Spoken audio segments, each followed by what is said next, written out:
C'était un jour de fête, c'était un jour, je crois qu'on peut dire même d'euphorie. On arrive et on voit ce stade chauffé à blanc. Déjà 3-4 heures avant, c'est chauffé, quoi. On se rend compte qu'il y a un drame, on se rend compte tout de suite, à l'instant même, on se rend compte qu'il y a un drame. À quelques centimètres de moi, malheureusement, il y a des gens qui n'ont pas survécu à cette tragédie. C'est une cicatrice qui se refermera pas, on l'aura toujours. J'ai vu des choses voilà, qui m'ont marqué et qui me marquent encore. Hein.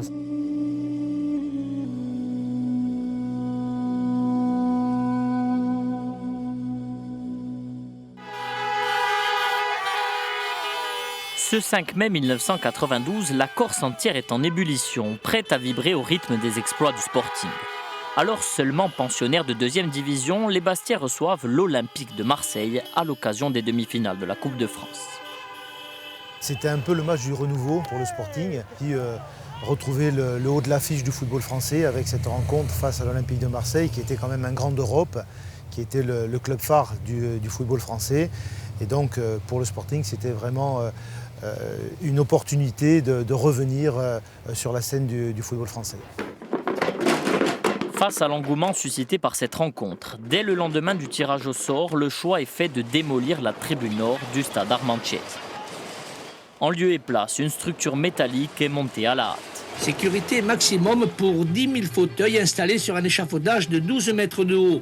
Coût de l'opération, près de 1 million de francs. On comprend mieux, même si on n'approuve pas, le prix exagéré des places proposées au public.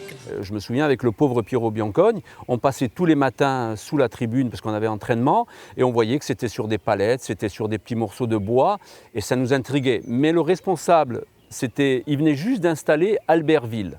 Donc il nous expliquait, vous vous rendez compte, j'ai fait Albertville, c'est bien passé, mais on lui a expliqué Albertville, ce sont des agneaux, là vous avez affaire à des lions.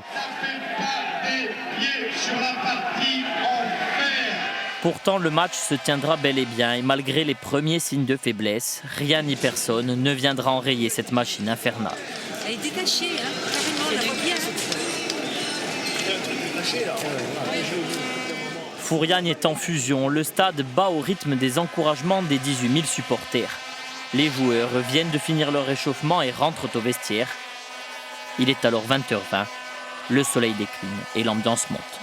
Ouais, le souvenir que j'en ai, c'est que je suis debout avec le micro à la main et je suis en train de commenter la fin de l'échauffement des deux équipes et j'annonce que les Tiamadialais ils vont entonner le Dio et à ce moment-là, il y a une aspiration vers le sol et un trou noir. La partie haute de la tribune nord vient de s'effondrer. Plus de 3000 personnes sont projetées dans le vide. J'étais avec Manu Amoros, on sort pour aller voir ce qui se passait, quoi.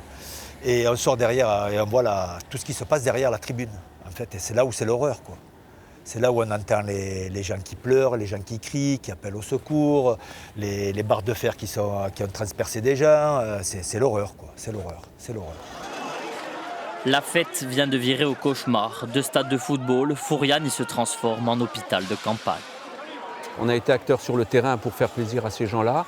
Et après, on a été acteurs à sortir tous ces gens-là des décombres, de la ferraille, des jambes perforées, des ventres perforés par de la ferraille. Donc c'est quelque chose qui nous marque. C'est pas commun de se retrouver pour faire un match de football, de faire une grande fête et de se retrouver à porter les brancards et à mettre les gens dans les hélicos ou dans les ambulances, quoi.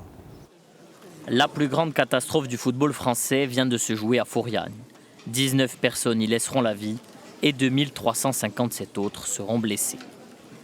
Désormais, c'est un long combat judiciaire qui débute. Chez les victimes et leurs familles, la quête de vérité est immense. 3 ans après le drame, le premier procès s'ouvre à Bastia, mais un des prévenus manque à l'appel. Jean-François Philippe, président du Sporting au moment des faits, est assassiné une semaine avant les débats. En tout, 2 procès se tiendront, 2 moments de souffrance teintés de désillusion et de colère. Non, on ne tient pas de justice. Ils ont rien eu, vos enfants! Ils sont morts! Et putain! Parmi les 13 personnes à comparaître, Henri Hurand, préfet de Haute-Corse et président de la commission de sécurité, il sera relaxé. Les responsables du football insulaire écoperont eux de peine avec sursis. Seule condamnation à de la prison ferme, 2 ans, contre l'ingénieur de la tribune.